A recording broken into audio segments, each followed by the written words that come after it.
이번 사연은 어릴 때 돈 안 주고 구박했던 새엄마가 월 50만 원씩 키워준 값을 달라길래 찾아가서 응징하고 왔다는 사연인데요. 염치가 없는 것들은 머리가 나빠서 거짓말을 다 보이게 하는 특징이 있나 보네요. 함께 보시겠습니다. 사연 시작 전에 좋아요, 구독 부탁드리겠습니다. 채널에 큰 힘이 됩니다. 안녕하세요. 가을이 온 듯 하더니 벌써 쌀쌀한 바람이 부네요. 이런 날에는 돌아가신 친정엄마가 더 보고 싶은 것 같습니다. 제가 최근에 당한 일들 때문에 하루하루 엄마 생각만 하고 사는데요. 하늘에 있는 우리 엄마가 슬퍼하는 일 없게 제가 힘낼 수 있도록 응원 한마디씩만 부탁드립니다. 저는 35살 결혼한 지 5년 된 여자입니다. 초등학교 3학년 때 교통사고로 엄마가 돌아가시고 그 뒤로 쭉 새엄마랑 같이 살아왔어요. 어릴 때는 세상 물정을 모르니까 다른 집들도 다 그런 줄 알았는데 커서 생각해보니 참 구박을 많이 받고 지냈더라고요. 아버지가 대기업을 다니시다 보니 돈은 꽤 벌어오셨는데 항상 제 옷, 제 물건보다는 새엄마의 것을 사는 게 우선시 되었던 것 같습니다. 어쩌다 저도 가지고 싶은 물건이 있을 때 새엄마한테 슬며시 말해보기도 했지만 공부하는데 그런 게 왜 필요하냐면서 야단만 맞았죠. 다른 친구들은 소풍 가는 날 예쁘게 도시락 싸서 자랑도 하는데 저는 편의점에서 삼각김밥에 음료수나 사서 다녔습니다. 아버지가 집에 계셨다면 이런 일이 없었을지도 모르겠어요. 하지만 잦은 출장에 항상 밖에서 사람들과 술 한잔 하시는 걸 좋아했기 때문에 저와 새엄마의 관계에 대해선 알지 못하셨습니다. 새엄마는 제게 키워주는 것만으로도 고맙게 알라는 말을 거의 인내 박히듯 하셨어요. 그리고 사람들 앞에서는 엄마라고 부르지 말고 이모라고 하라고 했죠. 애 딸린 남자랑 결혼한 것이 쪽팔리기라도 한 건지 아가씨처럼 보이기를 원했던 것 같아요. 그렇게 저는 있는 듯 없는 듯 조용히 자라났습니다. 최대한 부모님에게 피해를 주지 않으려고 노력했고 힘든 일이 있어도 절대 말하지 않았어요. 아버지는 한두 달에 한 번 정도 제게 안부를 물었지만 저는 그저 괜찮다고만 했습니다. 그러다 대학에 진학했고 기숙사 생활을 하면서 새엄마랑 조금 거리가 멀어졌죠. 아버지가 항상 대학까지는 다 지원해 주신다고 하셨기 때문에 등록금 말고 생활비만 벌 정도로 알바를 구하고 있었는데요. 어느 날 새엄마가 저를 불러 앉히더니 이렇게 말하더군요. 내가 너 키우느라고 얼마나 고생 많았는지 알지? 애도 안 낳은 처녀가 너 같은 큰애를 돌보는 게 보통 일이 아니야. 그래서 말인데 대학 학비는 네가 벌어서 써. 그 돈 우리 부부 노후자금으로 좀 모아놔야겠다. 새엄마의 말에 불만은 없었지만 그래도 서운한 마음은 들었습니다. 제가 마치 돈 까먹는 벌레처럼 느껴지는 말투였거든요. 저도 나름대로 소리 없이 산다고 고생 좀 했는데 그간 쓴 돈은 다 자기를 위한 돈 아니었나 싶기도 하고요. 저는 아버지가 그동안 했던 말을 토대로 대학 등록금까지는 도움을 받을 줄 알고 알바를 많이 구해놓지 못했다. 그리고 공부하려면 시간도 빠듯한데 4년만 도와주시면 안 되냐? 물었습니다. 막말로 새엄마가 벌어서 보태주는 것도 아니잖아요?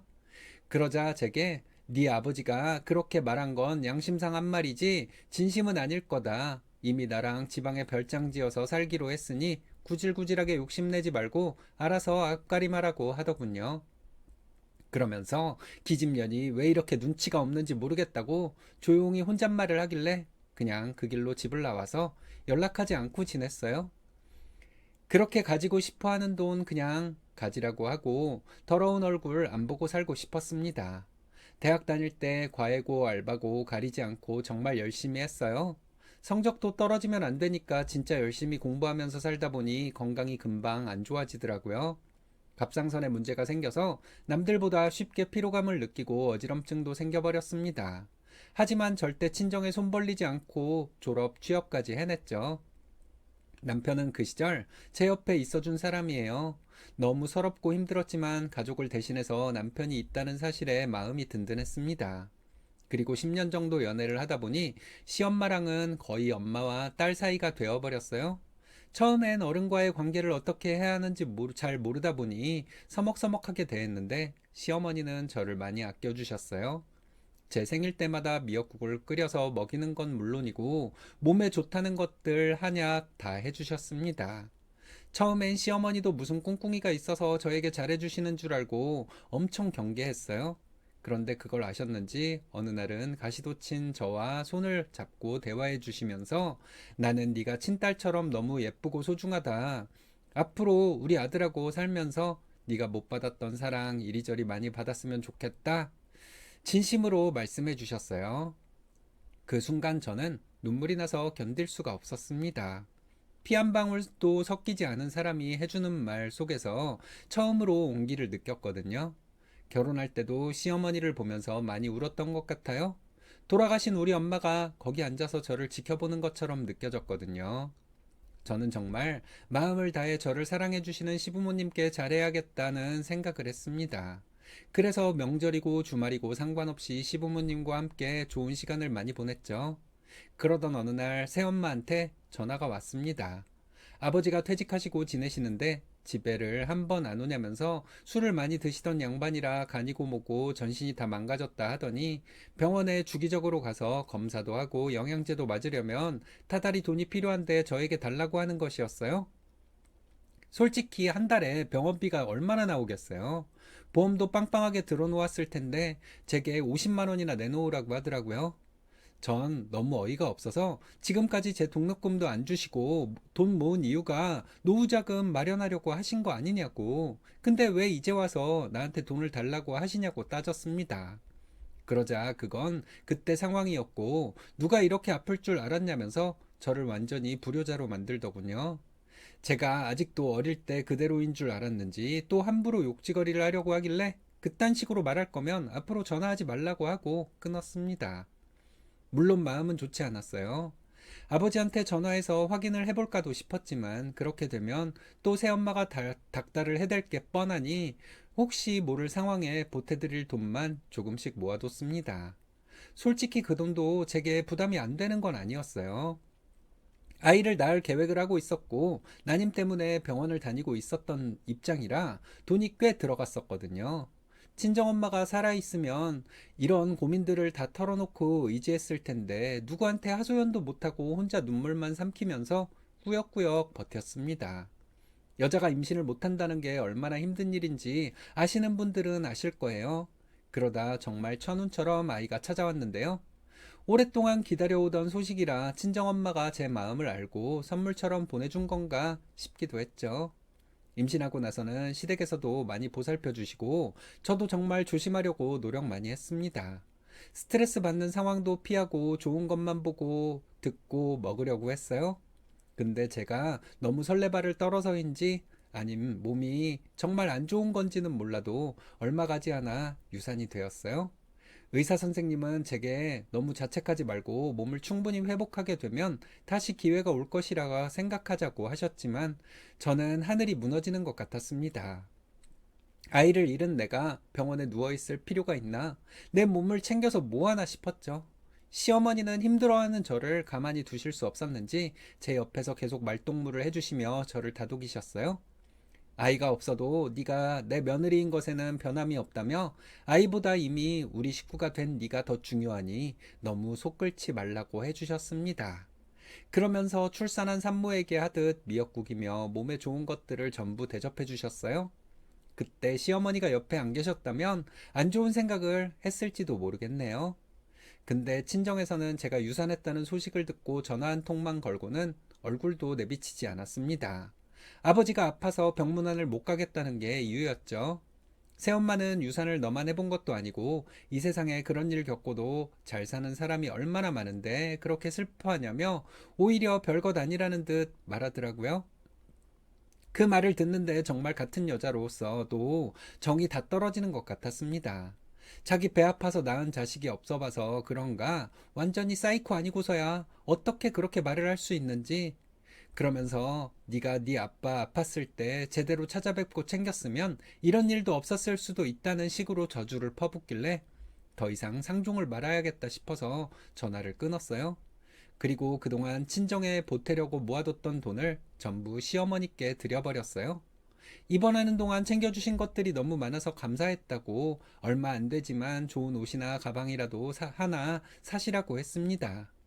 그런데 시어머니는 그 돈을 받으시고는 그런 것보다는 제 시간을 사고 싶다고 하시면서 한 달 동안만이라도 정말 엄마랑 딸처럼 이리저리 쇼핑도 다니고 영화도 보면서 지내자고 하시는 거예요. 너 마음 허한 걸 이런 걸로 달랠 수 있을지 모르겠지만 이럴 때 같이 있어야지, 안 그래? 유세 떨지 말라는 새엄마와는 완전 딴판이죠. 애 못 낳는 게 시댁에서 약점 잡으려면 얼마든지 잡을 수 있는 건데 이렇게까지 품어주시니 몸둘 바를 모르겠더군요. 그렇게 몇 달이 흐르고 저도 조금씩 회복을 해가고 있는 차에 친정에서 또 연락이 왔습니다. 새엄마가 심장 스텐트 시술을 해서 병원에 입원해 있다는 말이었어요. 건강검진을 하다가 우연히 발견한 건데 위험할 수도 있어서 바로 수술했다고 시간 있으면 잠깐 들러보라고 하는 거예요.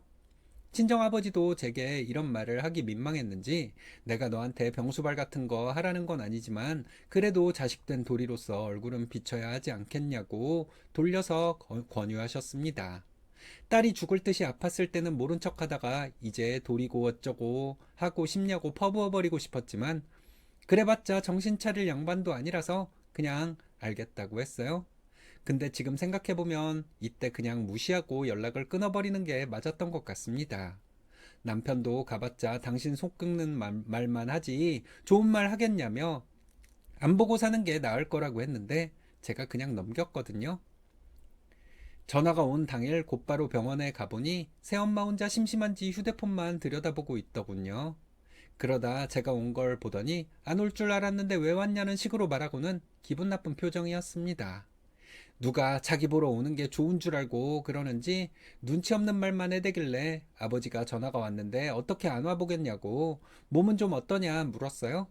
그러자 갑자기 눈물을 글썽거리면서 내가 하늘에 한 점 부끄럼 없이 살았는데 자식이 없어서 그런가 말년에 이게 무슨 고생인지 모르겠다. 챙겨주는 사람 하나 없고 내가 네 아빠만 보고 살았는데 다 필요 없다고 하소연을 했습니다. 저는 그동안 우리 아빠 돈으로 호의호식하면서 살았으면 만족해야지. 죽은 우리 엄마는 고생만 하다 갔는데 무슨 욕심이 많아서 이러는지 모르겠네요. 라는 말이 입 밖으로 튀어나올 뻔했지만 간신히 참고 있었어요. 새엄마는 혼자 아무리 떠들어도 제가 위로를 안 해주니까 민망했는지 온몸이 다 아프다면서 발이랑 다리나 주무르라고 하는 겁니다. 아니, 이 여자 진짜 노망난 것 같지 않나요? 저는 여기 병수발하러 온 거 아니라서 이런 거 못하겠다. 나도 몸이 안 좋은데 누구 발을 주무르고 앉아있냐고 했어요. 더러운 발 만지고 싶지도 않고 와줘서 고맙다고 한마디 말도 안 하는 인간이 걱정되지도 않는다는 말도 했거든요. 그러니까 지금 계모라고 차별하는 거냐고 하길래 별것도 아닌 걸로 유난 떨지 말라고 했어요.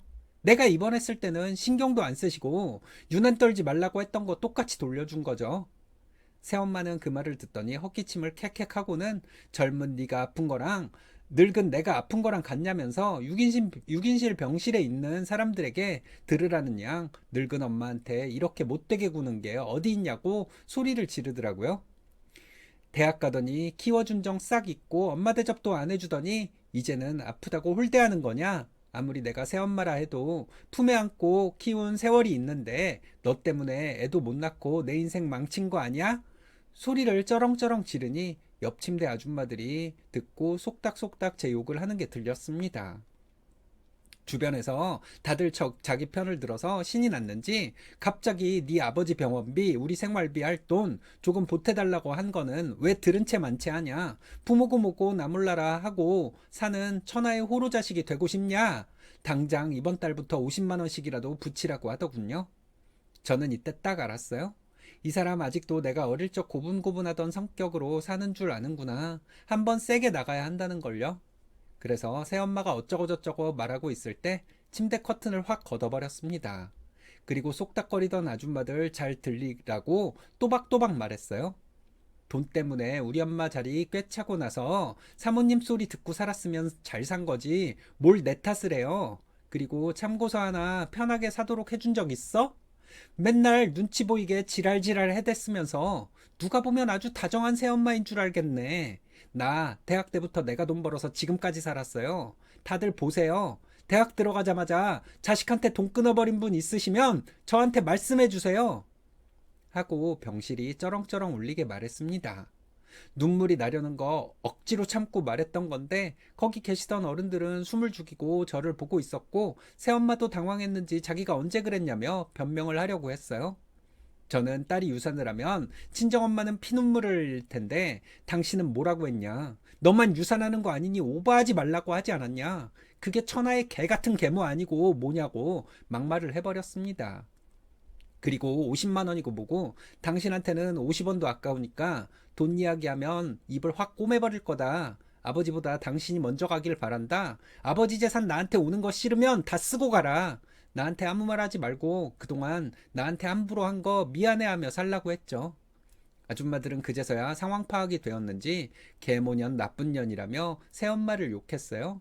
한 할머니는 아빠한테 얼른 재산 받아놔야겠구만. 아주 남편 돈 빼내서 도망칠년이여 저거.